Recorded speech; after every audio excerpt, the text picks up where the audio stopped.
We're live. All right, what is up, Endgame community? Week 2 is almost in the books. We still have, of course, the night game and then 2 Monday night games. That's a treat for us. But let's break down everything that happened. And, of course, we're here. We're going to talk about the biggest booms, biggest busts, biggest surprises, biggest letdowns. And if we can, answer any waiver wire questions early before our video comes out. And if you have a start-sit question, maybe you have some questions about who to start tonight or tomorrow, since there's double dip tomorrow. Still some guys up in the air like Gabe Davis, Kyle Phillips, don't know what to do. Got a lot of questions about those guys. So if we can help you with your lineups, that's what we're here for. But of course, just reaction. I mean, there's a lot to react to. You know what? Yeah. I had to do it. I'm not going to do this every week. I'm not. I promise. I promise I won't. But if there's a week, I'm going to break out the number 1 jersey. I can't turn all the way around. You can see, do you know the name? Can you tell what name is on the back? Yeah, I think we know who it is. Okay. So it really should be number 6. 6 for the 6 touchdowns that he threw. That's right. 6 touchdowns. But anyways, besides that game, there was a lot going on. Let's talk about it. Guys, you want to jump in there in the comments, of course. You know we're going to get to your questions, your comments. We're going to throw them up. And let's get to it. Chris, biggest takeaway from week 2 besides the fact that Tua is for real?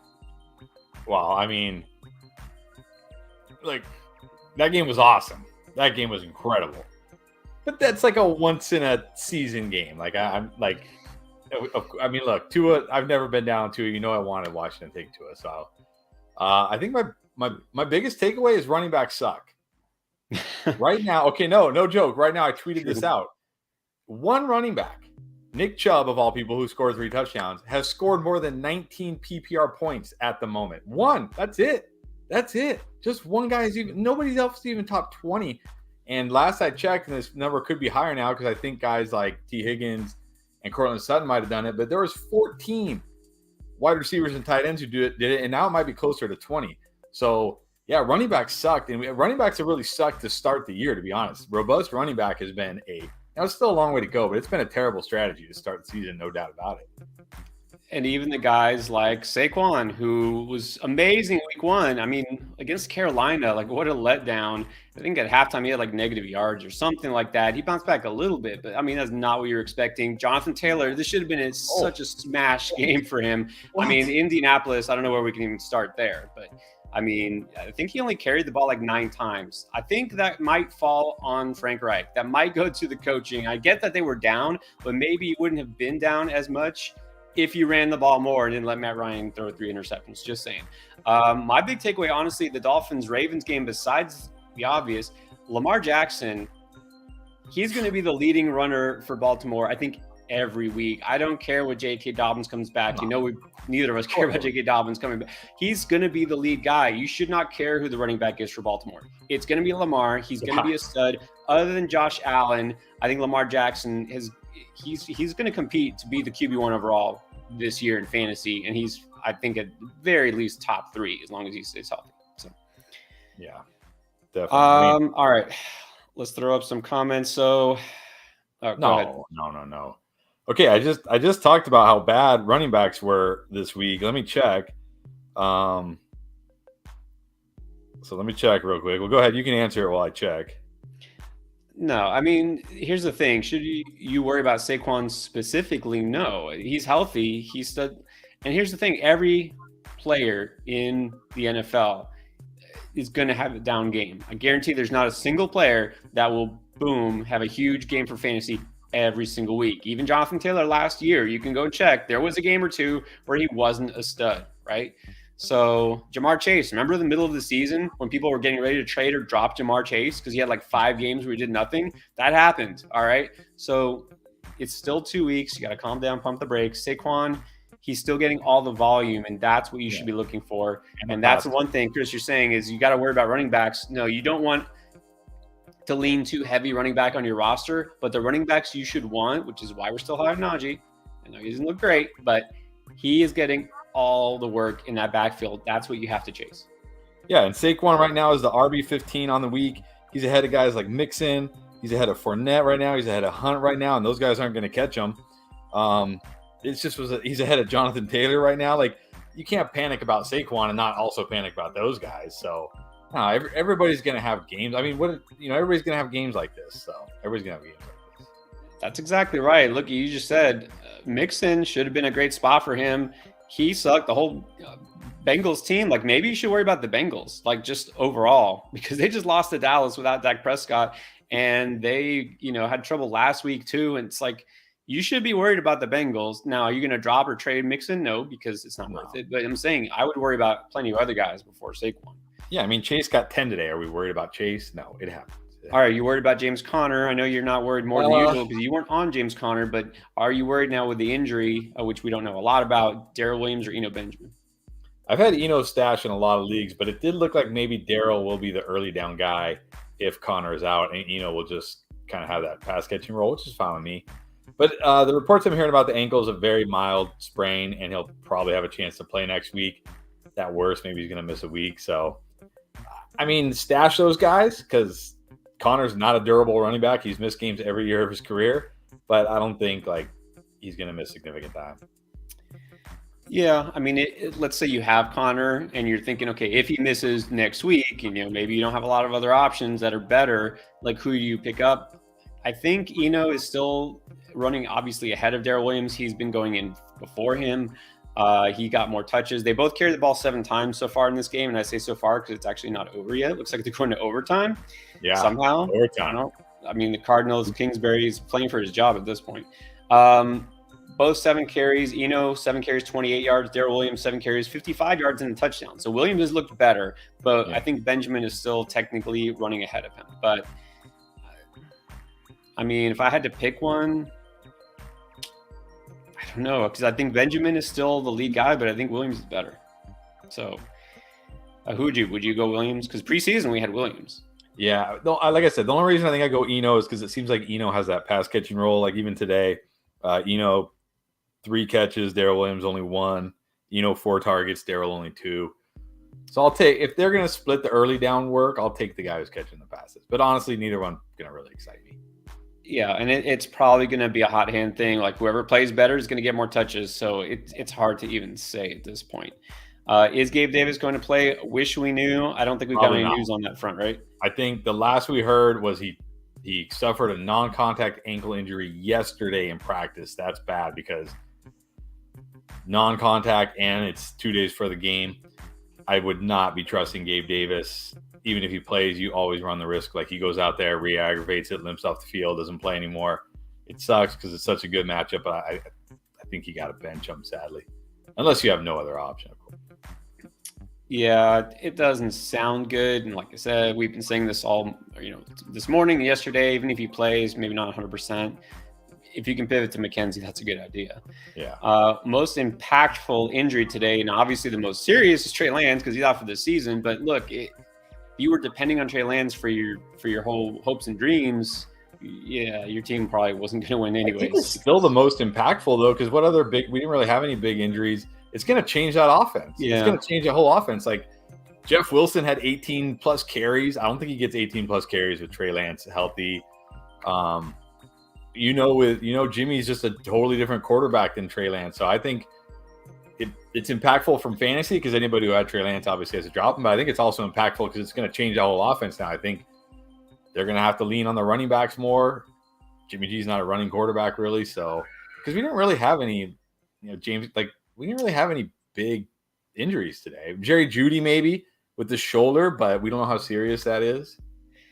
Yeah, thankfully not a lot of big injuries to offensive players. The one I was going to say is Jeudy. If it's, like a broken, fractured collarbone and he's out several weeks, that's impactful because obviously it hurts Russ, who hasn't looked good anyways, and that means Courtland Sutton will continue to do what he did, which is just be a target hog. Yeah. But, yeah, Trey Lance is really the only big one.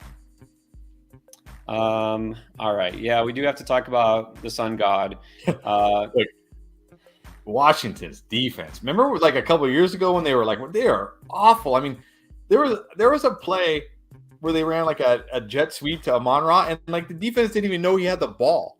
He was like running down the sidelines and everybody's looking the other way and they're like, oh my God, he's got the ball. Like, it's like, what is, so I think my 2 big lessons today, I would say is number 1, for now, while the Ravens secondary is banged up, play all your pass catchers against the Ravens, all of them. I mean, dude, it wasn't like Tua was hitting like Tua was great, but it wasn't like he was throwing like tight coverage. It was like he'd throw to Tyreek Hill, and Tyreek Hill just run uncovered for 60 yards, or Jalen Waddle will just run like no one. Like that's Ravens secondary is terrible right now. They're decimated, and also start all your pass catchers against Washington. DJ Chark looked good. Reynolds, like everybody looked good except for TJ Hawkinson, of course. Those are two takeaways for sure. Well, yeah, Josh Reynolds caught a touchdown. DJ Chark, I mean, yeah, you name it. This is 2 weeks in a row. Let's not forget. It's easy to forget because Washington won in week 1. They were losing to Jacksonville. And I know, okay, well, Jacksonville looked good today. I think that was more Indianapolis looking bad. Well, that's another one. Their defense, it's bad. And I don't think even Chase Young coming back is just going to fix it. They got secondary issues for sure. And I think part of that is because now they really don't feel comfortable running the ball because Gibson is the only guy they got. Maybe that changes when Brian Robinson comes back if he's the real deal.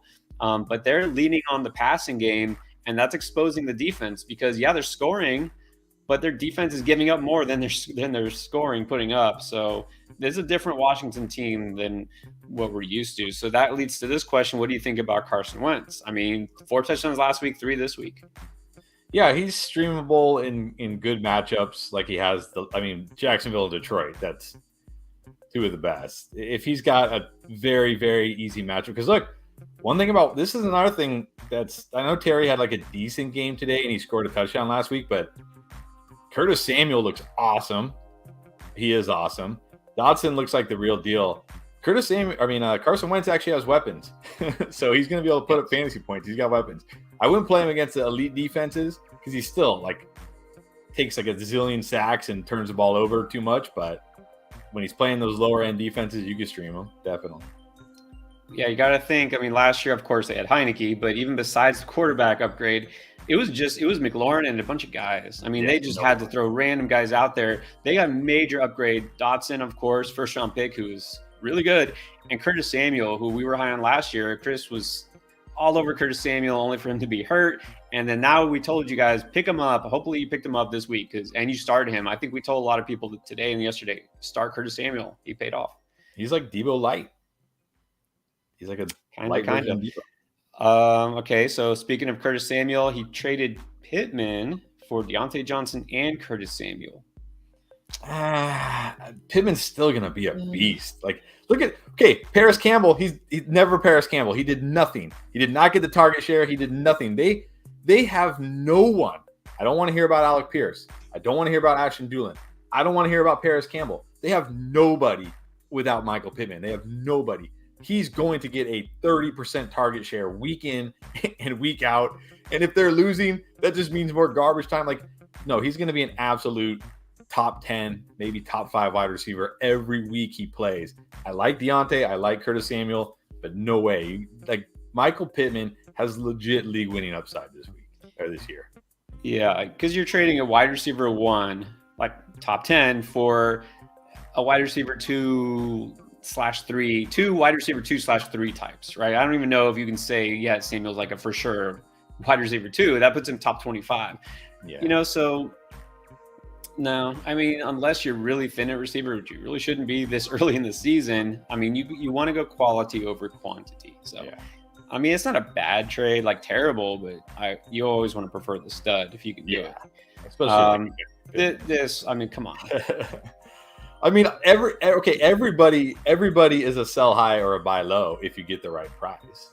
Come on. So if somebody offered you like Jamar Chase for Jalen Waddle, you're not taking Jamar Chase. Well, yeah, I'm taking Jamar Chase, but that's the thing is, like, think about it. If you have that mindset, and again, not saying that's the same, not saying he's going to have a record-setting season, but like last year, after the first however many games, first few games, you're like, oh, Cooper Kupp, he's not going to keep this up, sell high.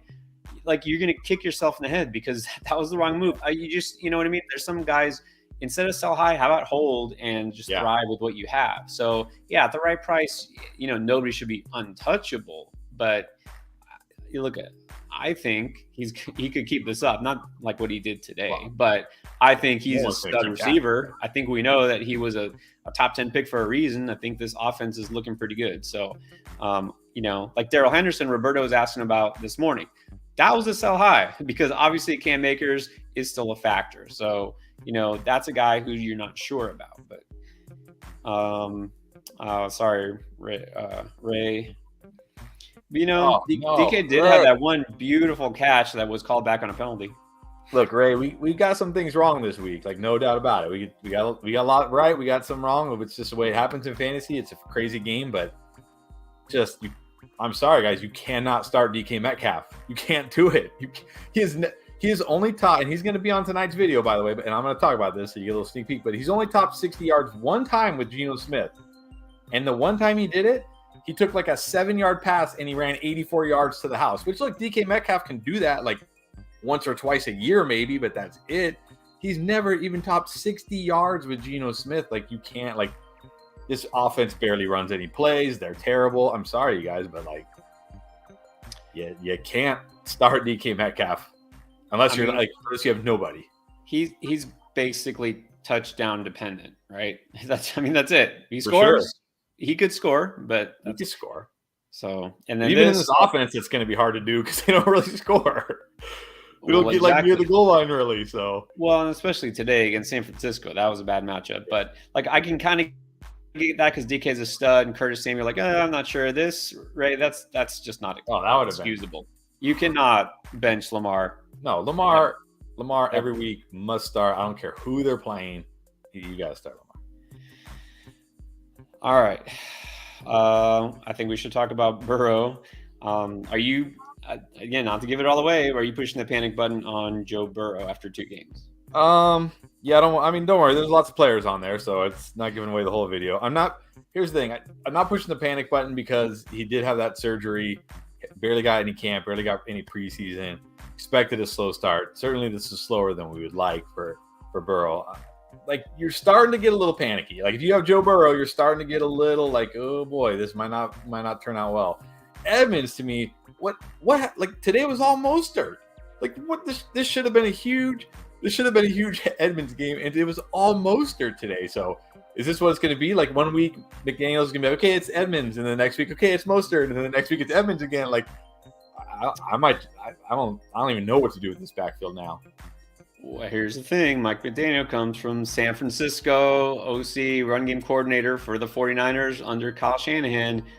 I think we know it's going to be hard to trust any running back in that offense. So, yeah, Edmonds was a big letdown, especially how many points they scored. He didn't do it. He didn't do any of it, and not even as a pass catcher. That's what is most disappointing. When they were down big, they didn't go to him in the passing game. No. I really thought they would.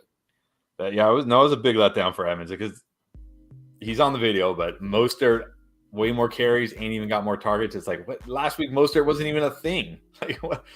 So, yeah, I think it's going to be a backfield that you just have to, like, try to avoid, sadly. All right, how about this, Marco? Good morning from Germany. All right, good evening from the States. So what are your thoughts about the Bears-Packers game? I think Aaron Rodgers rolls tonight. I think he always plays well against the Bears. They were awful last week. I think Aaron Rodgers comes out and sends a semi message to the league, like, "Hey, I'm still pretty good." That's what I think. And the Bears, I think we're expecting definitely a better performance for Rodgers. I don't know that he has the receivers to really put up huge numbers. Like, I wouldn't start him in a 12-team league, but I think the Packers win. I think we see a much better showing from Aaron Jones. And I still think the running backs, that's what's going to make that offense go, both through running and the passing game. So, I think I've got the Packers pretty easily winning that game. I don't know that there's going to be a lot of fireworks fantasy-wise, though. Okay, this is interesting because you're implying that these guys are both on waivers. This must be an 18 league or like a really shallow league. I don't know how Rashad Bateman is on waivers. I'm going to go Bateman, and I kind of talk about the Jets wide receivers a little bit tonight as well. Because they're both really good. Like, Garrett Wilson looks like he's going to be the real deal, but Elijah Moore already is the real deal. I think you're going to have weeks like this where it's all Garrett Wilson. You're going to have weeks where it's all Elijah Moore. You're going to have weeks where it's kind of neither, and you're going to have weeks where it's kind of both. Whereas Bateman, it's just him and Mark Andrews. And we saw today what Bateman can be. I know he had one huge catch, but he still was involved. He was getting targets. And it's Lamar Jackson. He's catching passes from Lamar Jackson, not Joe Flacco or Zach Wilson. So I'm going to go Bateman. I go Bateman too. I mean, they're both good pickups. I mean, I don't know how they're both available, but I go Bateman. And here's the thing too, we don't really know what's going to happen long term because in a couple of weeks, Zach Wilson might be at quarterback and he's not the gunslinger that Joe Flacco is. They might decide that, hey, even though we barely pulled it out, which they shouldn't have won today, but they did, they might decide like, hey, we should try to run the ball more, like give it to this Breece Hall guy and maybe don't throw it as much. So, okay, Breece Hall starting to, he didn't pull away yet, but he definitely closed the gap, and it's going to happen, guys. Your window is closing. Your window is closing. I'm telling you right now. No, I wish he wouldn't have scored that touchdown because then it would still be a good opportunity to get those buy low offers. We talked about that this morning too. Dameon Pierce, we saw, had a couple of good runs, got a little bit more involved. It's going to take time, but these rookies, Kenneth Walker, again, not a ton of touches, but he has some burst. He looks pretty good. Okay, so here's a tough one. Dillon or Jones tonight? I love Dillon. I think tonight I go Aaron Jones. Like I said, I think they're going to make an effort to get him more involved after last week. I think Rodgers bounces back. I could see him throwing a touchdown to Aaron Jones tonight. I could see Aaron Jones getting maybe a little more work than Dillon tonight. So I like Jones slightly more tonight. Agree. Like Jones. Really thought he would do more last week. Not sure why he didn't. The Packers are one of those teams that like to take it easy and run these slow pace, and just milk the clock. And especially this year, no Devontae Adams, some concerns in the passing game. I think they're going to really go to the running backs. If it's a game where they have a comfortable lead, maybe Dillon does get more carries, more touches, but I think early we're going to see Jones get more work. I do think they feed him. This is a week for a lot of the squeaky wheel narratives, right? We saw with Allen Robinson, a lot of those guys. So I think that happens with Jones. I go Jones. Yeah. Let's see.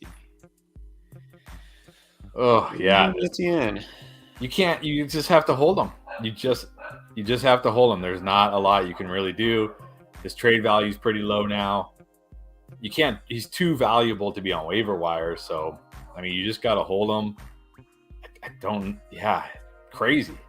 Shout out to J-Rob. He looks like he's going to finally be the running back that beats the Achilles injury. Gotta just hold him, I think. Well, there's a lot of J-Rob, and that's the thing is he got 23 carries, Etienne only 9. And if not, Etienne was getting 8+ targets. He's not. Only 3 targets. Yeah. That's what's surprising. Again, kind of like with Edmonds, we thought he would be a factor in the passing game. It's all downfield. It's Kirk. It's Zay Jones. Evan Ingram was actually the leading target getter. Evan Ingram, man, out of nowhere. Did not see that. They're being more aggressive than we thought. So I would be worried. Yeah, I would be worried if I had Etienne. But yeah, you can't really sell him unless somebody still thinks he's going to break out or whatever. So, Landon, thank you. Thank you. Appreciate that. We're here for you. Hopefully we're helping. Would you drop Elijah Moore for Garrett Wilson? There's got to be somebody else you can drop, right? You have to have somebody on your bench who's not very good, worse than Elijah. I know Elijah Moore hasn't had, like I said, though, I think it's going to be next week. It could be a game where Elijah Moore catches 7 passes, scores 2 touchdowns. Garrett Wilson does nothing. And then everybody's like, oh, that was just fluke. I think that's just how it's going to be in this offense. And there's going to be weeks like last week where neither of them really do anything. And there might be weeks where both of them kind of do something. So I wouldn't drop Elijah Moore for Garrett Wilson. There's got to be somebody else, right? It has to be. I would think so. I can't drop Elijah Moore. I'm huge on Elijah Moore, and I still think he'll have his time. A lot of it coming into this year, defenses, what are they worried about? They were worried about Elijah Moore. They didn't know what to expect from Garrett Wilson. We didn't hear a lot of hype about Garrett Wilson in the preseason. So, I think now that they're going to have film on him and see that he's getting open deep and catching touchdowns, I think it might shift the other way. I'm not saying Moore over Wilson for sure the rest of the season. I'm just saying I don't want to drop Elijah Moore yet. So hopefully you do have somebody else you can go with. All right, let's see what we got. Chris, if anything jumps out to you. Okay. Let's see here. Okay, speaking of Etienne, oh man. Okay, CMC, Javante, that's pretty good. Hollywood, Pitts, Etienne, and Lance. Man. Pitt's another one. Like, dude. Pitts. I'm only in 2 leagues where I have to start tight end. One league, I luckily have Gerald Everett. The other league, my wife's work league, I got Kyle Pitts in the 5th round. I'm like, what are these clowns doing? They're letting me get Kyle Pitts in the 5th round? Like, this is ridiculous. Now I'm like, should I just drop this guy? Is he even worth it? Like, go get a tight end off waiver. Like, go grab Everett or Ingram or somebody off waiver wires. Pitts, man. Ugh. Terrible. This goes to show that it's not always just about talent. You're right. It just different players fit different schemes, but also different quarterbacks have different players that they prefer to throw to. And so, look, I'm not in any way not giving credit to Amon-Ra St. Brown.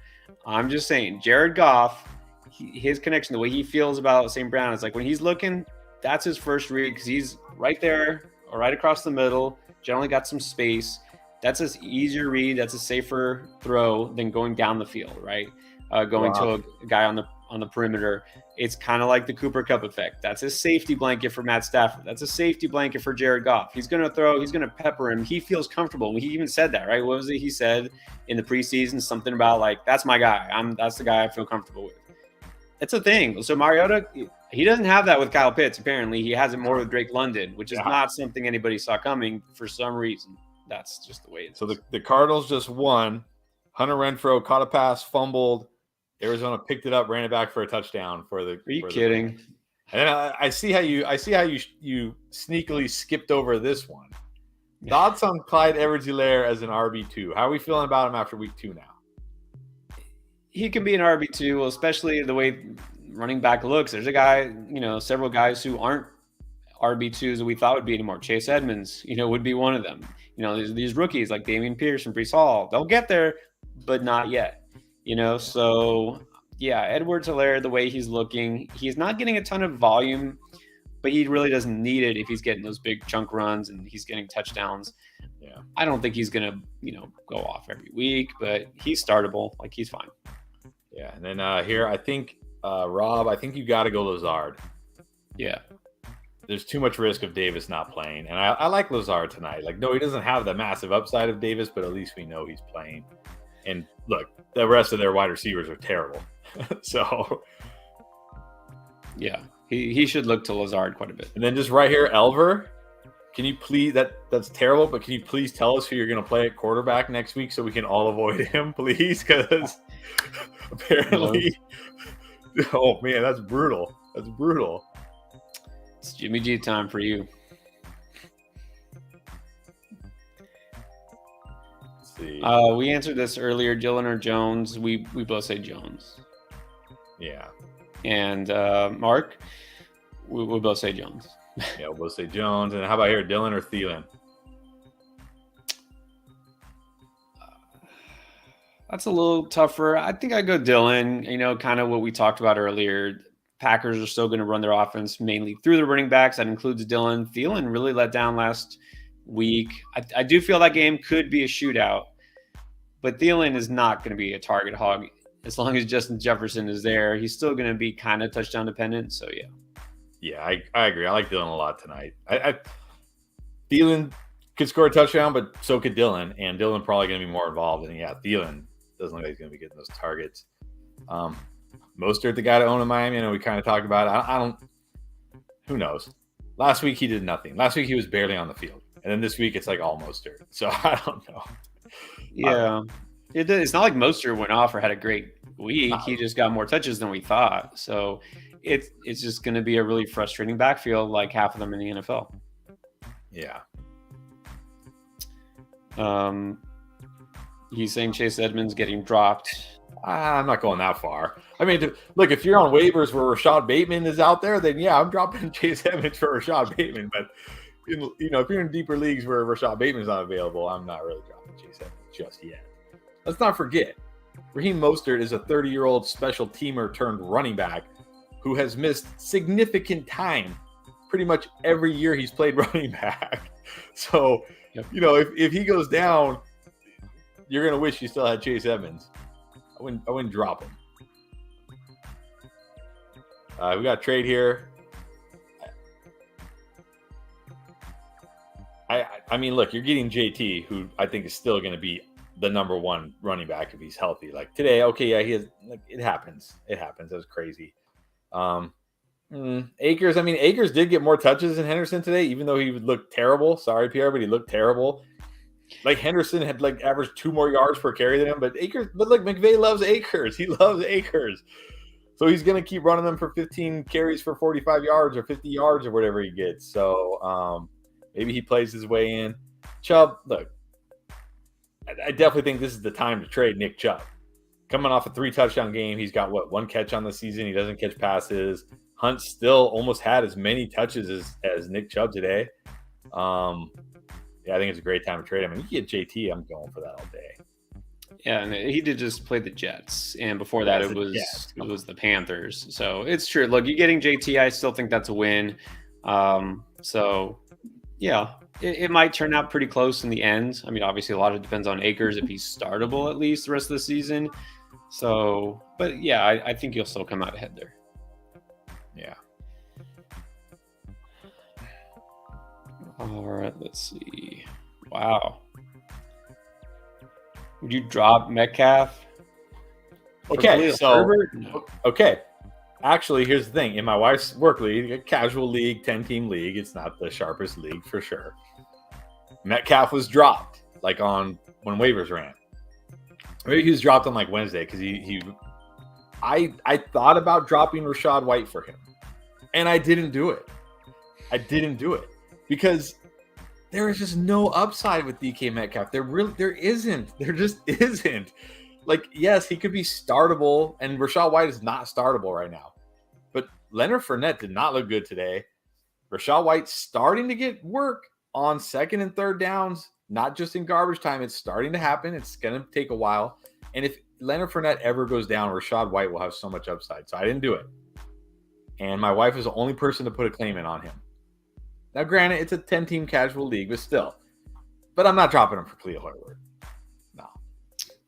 Yeah, so sad. Poor DK. He deserves better. He's like this. He's going to be this year's Allen Robinson, except the difference is we try to tell you. But last year we were on Allen Robinson. He's going to be this year's Allen Robinson, where it's this offense can't support an elite wide receiver. Just can't. That might be a really good comp, actually. All right, Amari Cooper did go off, and Cooper Rush was throwing Lamb. I cannot panic anymore about Lamb. You got a quarterback upgrade. I don't know if you got on the plus side. Lamb looks usable. On the downside, it's still only 11 targets to get 14 PPR points or whatever it was. So, but at least he's not going to kill you in the short term. So that's good news at least. Cooper, that was crazy. That was shocking to me. He did go off. But again, it was the Jets, so let's not get carried away. But at least Cooper is now, you can at least feel good starting Cooper going ahead because it's okay, at least Brissett looked his way this week. Right. Exactly. Yeah. Hold on to Penny. I think you kind of have to. Yeah. I think let me check. I think the carries were 6 to 4. Yeah. Well, and neither of them they played a really good defense. It was 6 to 4 Penny. Neither of them caught a pass or got a target because here's the other downside. Kenneth Walker got 3 targets and 2 catches. Travis Homer got 4 targets, 4 catches. Penny, no targets.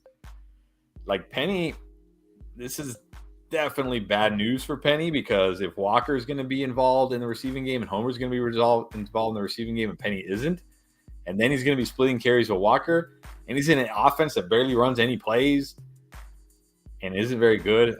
I'm not going to say drop Penny unless somebody really good is on the waiver wire, of course, but I definitely think Penny should not be started going forward. No, you can't start him. But, it's funny because you say, do I drop this or do I drop? I mean, drop if you're going to pick somebody else up and if you have a priority, but, don't rage drop somebody just because they had a bad game, right? I mean, you don't know. Kenneth Walker gets hurt. Penny has a big game. I mean, these things happen. So Don't drop just for the sake of dropping. Yeah, don't drop him to grab somebody terrible just because you're mad. All right, so are you concerned about Terry McLaurin?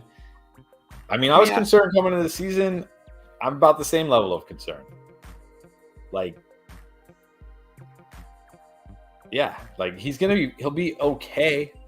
But that's the thing. People were drafting this guy, in like the third, fourth rounds to be their wide receiver 2, and he's just probably not going to be that. I mean, even last week when he got a touchdown, like 14 PPR points. I don't know. What did he get today? Like 13 PPR points or something? 10? I don't even know. Let me see. He had 4 catches for 75 yards, so he had like 11, 12 today. Yeah, and Dotson's only going to get better. That's the thing. Dotson's only going to get better and better and be worked in more. I love Curtis, the way they're using Curtis Samuel, man. They're using him out of the backfield. They're using him kind of like Cup, where he like will chip on the line and then run. Oh man, I'm just loving the way I'm loving Samuel right now. He's still fine, but yeah, if you were banking on a Terry McLaurin, huge year with Wentz, that's probably not going to happen. Yeah, that's the thing with Terry. Like, it looks like he might not live up to his draft capital. Now, is he a guy you absolutely need to bench? No, he's been fine the last couple of weeks. He scored last week. He got a decent amount of yards, like 75 yards. He's not busting. Like, he's not being terrible. He's not the only guy in town anymore. So, yeah. But he'll have his weeks, right? So I'm not worried about Terry McLaurin.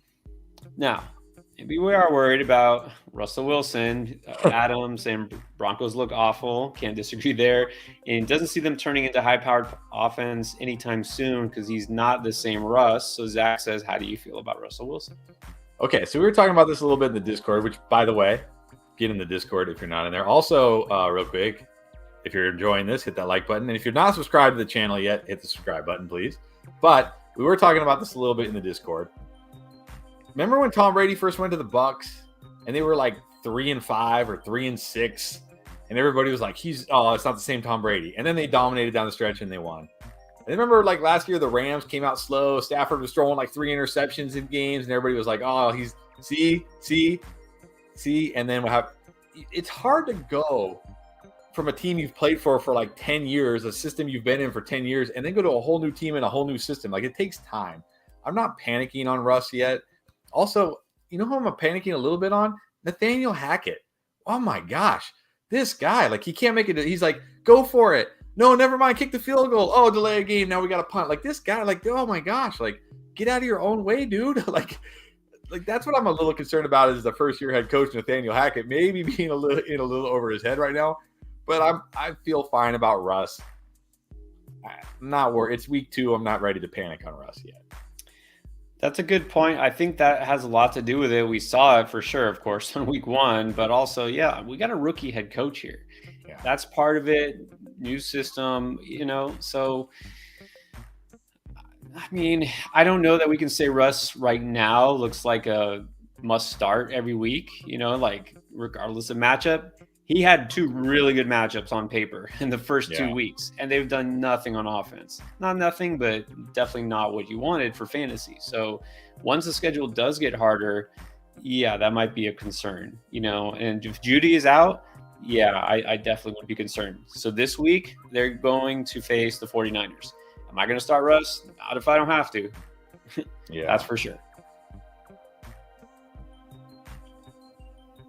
All right, let's see. Who else have we not talked about? How about Ale right here? Needs some Najee hype for Thursday. Well, he didn't get hurt. Okay, look. Okay, I'm going to say it again. Running backs suck this week. Right now, Najee Harris is your RB 1, 2, 3, 4, 5, 6, 7, 8, 9, 10, ahead of Gibson, Barkley, Mixon, Fournette, JT. And here's the thing about Najee. When I look at where is it? Coming off the foot injury, everybody worried about him. 15 carries, 6 targets, 5 catches. So much for the Big Ben just dumps it off to Najee narrative. What is that? 10 catches in the first 2 games? Like, and he didn't even play the overtime or the end of the fourth quarter last game. Like, Najee's gonna be fine. He's gonna be fine. He's gonna get the work. And he's had 2 tough matchups. Like, Cincinnati, we saw it today. Like Zeke, are we done with Zeke yet? Like Zeke, 15 carries for like 50 yards. Cincinnati's an actual legit run defense, and so are the Patriots. Patriots are a good run defense. Najee's fine. And Pollard had that long run, right? He scored. Pollard looks like the better running back, like for sure now. So, yeah. Yeah, all those third round, all those getting Zeke in the third round. What a steal. Nah, not a steal. Yeah, so Najee, look, he caught 5 passes for 40 yards for running back.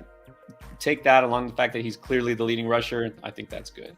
All right, yeah. Joe with us. All right, thank you, Joe. Joe, loyal viewer. So Joe wants to know, what do we do with Cam Akers now?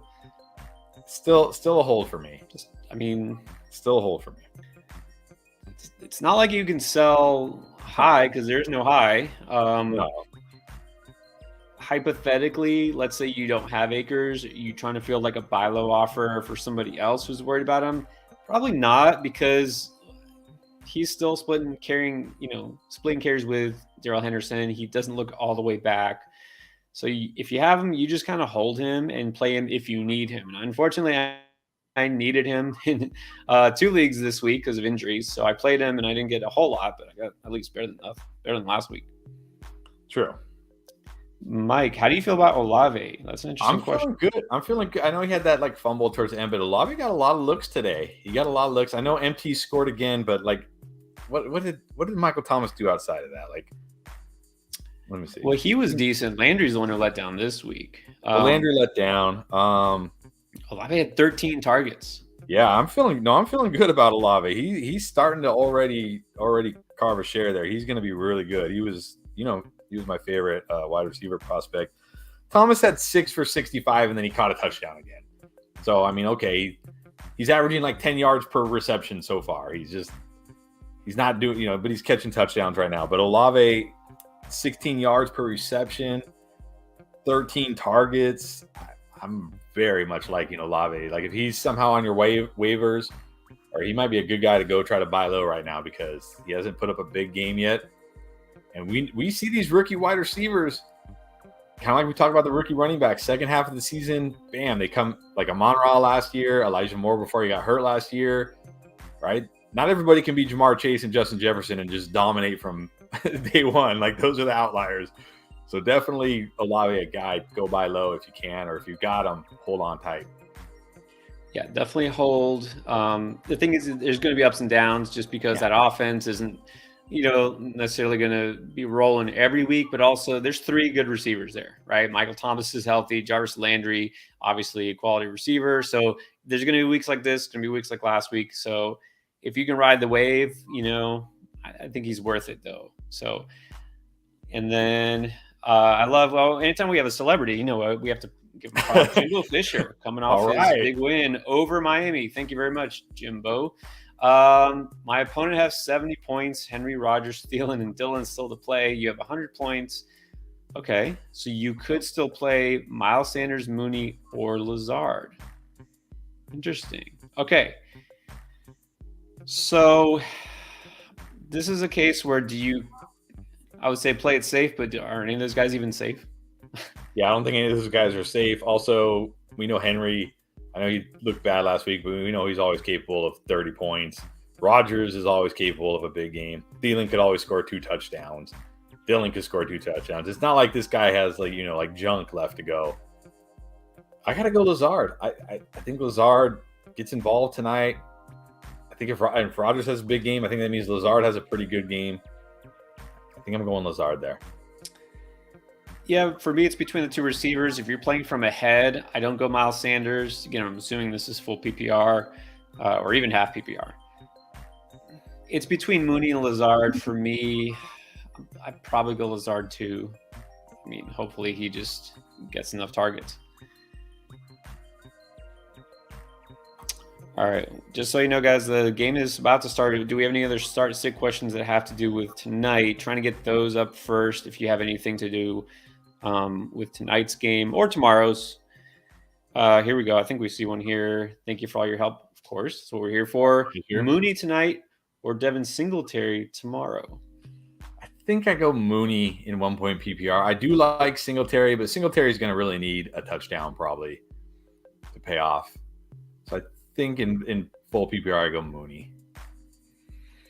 I'm kind of feeling good about Singletary this week.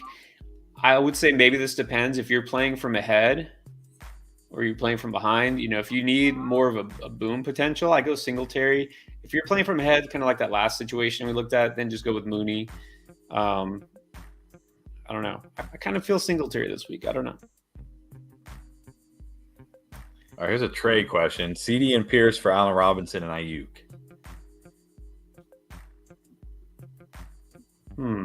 Well, I'm assuming that's Damian Pierce, not Alec Pierce. Yeah, I hope so. Okay. If it's Alec Pierce, give me the Robinson Ayuk side. Really? I'm going to go with the CD Pierce side. CD will be good enough with Rush. He's not going to be a top 5 wide receiver like you drafted him. But I think when Dak gets back, I still believe in CD Lamb's talent. I still believe in him. And look, Pierce looked like Lovie Smith wasn't lying. Pierce took over today. It's Houston, but in Allen Robinson, I'm still okay. He bounced back. That's good. But it wasn't like it was still the Cooper Kupp show. Let's be real. And Ayuk now has Jimmy G again. So that makes me a little nervous for Ayuk. So I'm going to go with the CD and Pierce side. All right. Down 7, you have Dalvin Cook and Stephon Diggs left. He has Jalen Hurts. Yeah. It could go either way. I mean, I think you're okay unless... Yeah, you should be. I mean, if it's a 6-point per passing touchdown league and Hurts has a big game, maybe you're in trouble, but I think you're good. Yeah, especially if Davis is out. Diggs should just have a monster game against Tennessee. This is one we got a lot real quick. So since you have McKenzie, Eric, I do wait. Because I think if Davis sits, McKenzie's a fine pivot because it's Tennessee. They're terrible, and he's going to get lots of looks. So in your case, I would, yes. Yeah, agree with that. And then what do we do with these two guys, Connor and Ayuk? I mean, you have to hold Connor. No one's going to trade for an injured player right now. I think Ayuk will be okay. Look, maybe it turns out blessing in disguise that at least we know Jimmy G can get the ball to his receivers. We'll never know with Trey Lance, I guess. But look, Ayuk was fine, and most of the time last year he had some games where he came up big. Jimmy can get him the ball. He knows the system. So I think Ayuk will be fine. Maybe he's not going to have a breakout year like we thought he might have, but I think he'll be serviceable. He's a serviceable wide receiver 3. He'll have some boom weeks, Yeah, 8 targets today, 5 catches, 63 yards. Nothing wrong with that. Not fantastic, but nothing wrong with that. And yeah, Connor, you just got to hold it. Yeah. All right, waiver wire for your wide receiver, Palmer, Myers, Landry. I know you're probably going to go Landry here, but I'm going to go Palmer. I know Palmer loses a lot of value when Keenan comes back. But we're talking about a 30-year-old wide receiver. We talked about, I think, Saturday night or last night, I guess. 30-year-old wide receiver already dealing with soft tissue. I already thought they were going to work Palmer in more anyways into this offense. Landry's fine. Landry and Myers they're fine, but there's not really any big upside with those guys.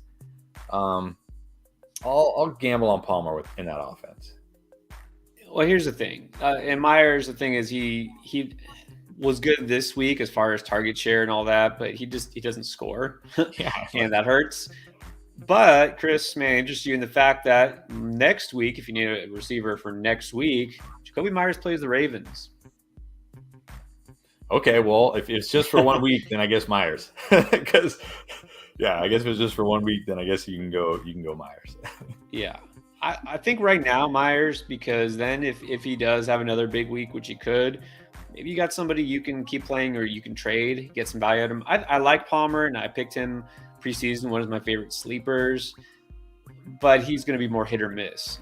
I think Myers right now looks like the guy. Landry, I'm down a little bit on now just because Olave has stepped up, and Thomas is still healthy for now. So, okay, let's see. Who else? Oh, man. All right, this is not a shallow league. Best option on waivers are Bolden, who is on the IR, I think. Yeah. Okay, so Horvath, no. he just scores a touchdown. That's all he does the whole game. He just scores one touchdown. He like vultures a touchdown, and then like, thank you, good night. I'll see you guys next week. He's a fullback. Yeah. I think you got to go Mostert. At least Mostert has a role. Maybe next week it's all Edmonds again. Who knows? I mean, I would say Pirine, but he's saying better hold on to Penny. Like, you're saying you would drop Penny for one of those guys? If that's the case, I just hold Penny. Oh, yeah. In that case, I'll probably hold Penny. I didn't see that. I thought you were just going to like saying which one to pick up. Yeah, I just saw that at the end. Hold on to Penny. Yeah, I mean, none of those guys have like amazing upside. Drop Edmonds for Cam Akers? I can't. I can't. You might, but I can't. It's just so sad. Two of my favorite preseason players, and they're both so far disappointing. Look, Edmonds should still have a decent role. I mean, they're kind of similar in the case that they're going to be inconsistent, kind of timeshare backs, it looks like. I do feel like Akers has more upside because, we've seen what he can do, break away in big plays. Edmonds has never been that guy. He's more of a pass catching back. Akers on, oh no, that's right. I forgot. I was going to say he's in a better offense, but I forgot Edmonds with the Dolphins now. So, yeah.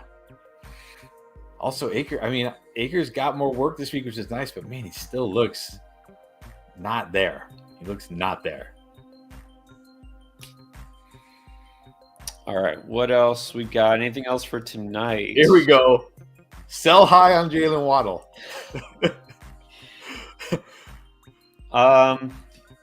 Yeah, I don't know if Jefferson's quite to that level, but okay. You can't.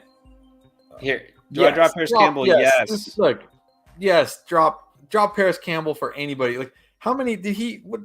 I remember, like, I posted in the Discord. Let me look, because I'm watching like every game at the same time. I'm like, hey, Paris Campbell did something. He made an offensive pass interference on a reception to a different wide receiver. Like, he had 2 targets on a day when Matt Ryan threw the ball almost 30 times. He had 2 targets with no Michael Pittman. Campbell, never again, Campbell. You can drop Paris Campbell. Sterling Shepard at least kind of involved, so yes, definitely do that.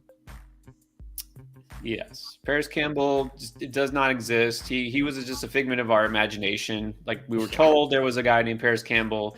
I have yet to see him in action. Somebody had a really good comment because I tweeted that out, and his nickname is the Awful Tower. Paris, the Awful Tower. I like that. Hawkinson sell. I don't know what you're selling Hawkinson for right now. Go for it. You're not getting anything back for him.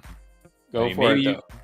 Yeah, maybe you can package him with like another player and get something, but no one's trading for TJ Hawkinson right now. You never know. All right, we got to throw this one up here. This is a legit question. Okay, so it doesn't hurt. Go Dolphins. You have Lance and Wentz. Do I pick up Tua? Well, obviously you're dropping Lance because he's not coming back. So if you're dropping Lance, yes, pick up Tua. Wentz looked good so far, but I don't know that we can count on that week in, week out.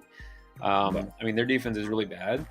They're going to eventually figure out that they might want to try running the ball more when Brian Robinson comes back. So I think you'd rather play matchups between Tua and Wentz. So look, if you're dropping Lance, pick up Tua. Go for it. Yeah. Now I will say next week Tua gets the Bills, Wentz gets the Eagles. So I don't know which one I feel better about.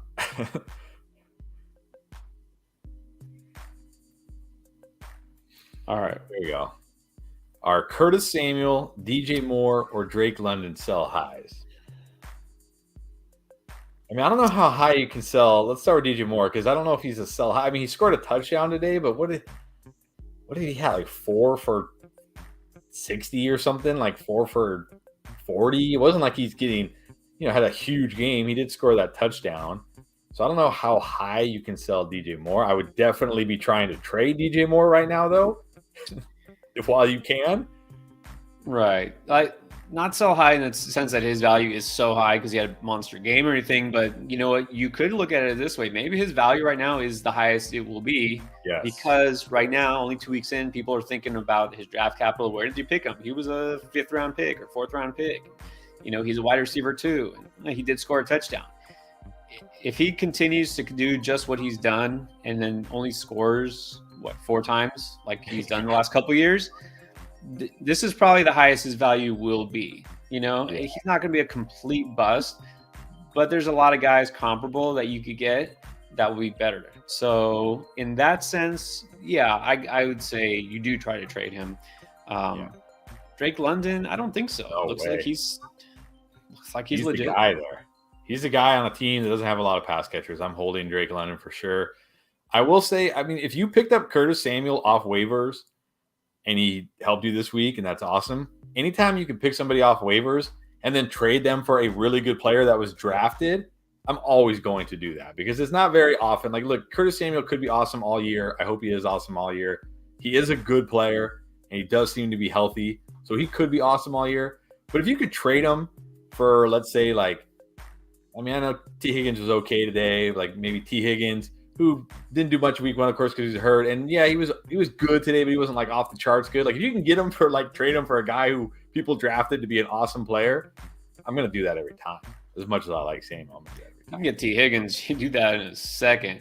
I mean, maybe that's too high. Might be able to, that's off the top of my head, but yeah. Yeah, okay. So if let's say maybe he doesn't miss time or he misses like a week, maybe 2 weeks, a guy like Jerry Jeudy. Would you flip Curtis Samuel to get Jerry Jeudy? I would do that. A guy like Brandon Cooks, who kind of didn't do a whole lot, but he's going to be solid. Yeah, I would do that. So yeah, you can sell Samuel if you get something comparable as far as that. Don't sell him for DK Metcalf. No.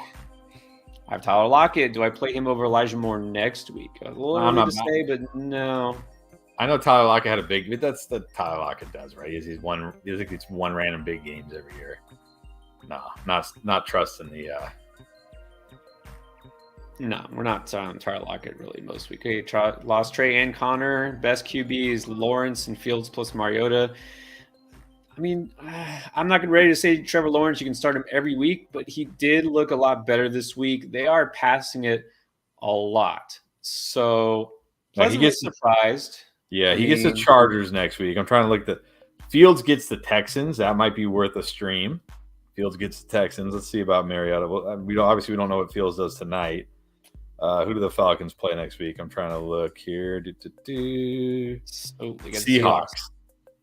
And Mariota run. I might go if you're just streaming next week. If it's just for streaming next week, I might go Mariota out of those guys, depending on what Fields does tonight. If Fields looks really good, maybe I lean him.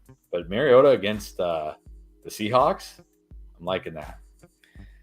So I think if I'm interpreting it, so maybe he's asking the bigger question is, does he pick up one of those guys and just ride with it, or should he just stream and mix and match? I mean, do you feel like any of those guys could be just starters the rest of the season? I mean, maybe Lawrence can get there, or maybe Fields can get there, but I don't feel like they're there yet. I'm just going to stream. I'm just going to stream and play best matchup. And the thing is with Mariota is he can run in a touchdown any given week, and you like that. That gives you, at least some semblance of a ceiling. Lawrence is going to be inconsistent. He's passing the ball a lot, but they've had pretty easy schedule the first 2 weeks. Also, as it turned out, Indianapolis was a pretty easy defense for them. Fields, I just can't feel great about yet, but he's also a guy who runs in a touchdown, gets you some points. So I think if all of those guys are out there, yeah, just mix and match. Yeah, just play the best matchup. Maybe time for one more. Game's about to kick off here, our Sunday night game. Okay, this is a good one. No, I think we got to do this one. First of all, don't panic. But you have to realistically assess your team. Are you 0-2 because you're getting unlucky? Like if you had some injuries, like maybe you had Trey Lance or something like that, or maybe you had T. Higgins last week, right? Maybe you had Michael Pittman. Are you getting unlucky? Or are you 0-2 because your team is really bad?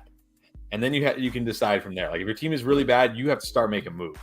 You got to start trying to make trades, work the waiver wire. I mean, I've been 2-5. We were talking about in the Discord. People were like, I'm 0-2. My season's over. It's like I've been 2-5 and won the championship in the Rotoballer League, actually, which is a really tough league. And I've been 12-1 in my home league and gotten bounced in the first round or the second round, whatever. Like the bye week. Like So it's too early to don't panic. That'd be my number one thing. Just you have to honestly assess your team.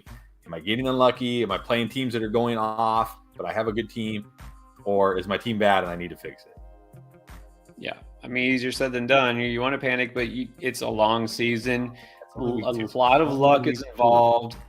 Things will happen. You pick up the right guy off waivers. Somebody gets hurt. There's so much that goes into it. Like 0-2, and your team doesn't know. I guarantee your fantasy team doesn't know or care what your record is. It's not like a real life team where they can spiral out of control or they can bounce back. It doesn't matter. So just play the matchups, make moves. I think that's the main thing. Like Chris said, be active. Like actually monitor, assess your team. Where can you upgrade? How can you upgrade? That's the main thing. Of course, that's why you're watching, right? So that brings me to our last point here, which is we actually offer that if you want a team audit. That's one of the things we have for Patreons. Check out the rankings. So if you go patreon.com/fantasyfootballendgame, that's something we can do, as well as the Sunday morning start sit show. We will be here on Saturday, as always, in the evening for an extended start sit lineup advice show. We're going to be back on Tuesday live for waivers, more detailed waiver wire Q&A. Also, we can do trade, whatever we got there. So we're constantly here for that. All right. Well, it looks like the game's already going, so we probably should probably also get going. And I want to answer this one real quick. If Herbert's out, Kirk, Tua, or Wentz, I think it's got to be Kirk. Gotta be Kirk. I love my boy Tua, but not against the Bills. I'm not starting him over Kirk. And Bus, it's true. That's right. Join the Discord, or Grandpa doesn't get to come out to watch Sunday Night Football. Come on. Do it for Grandpa. Do it for Grandpa. All right. All right, y'all. Thanks for joining us. We will see you again live Tuesday night. Well, and all our videos, but yes, Tuesday night. All right, guys.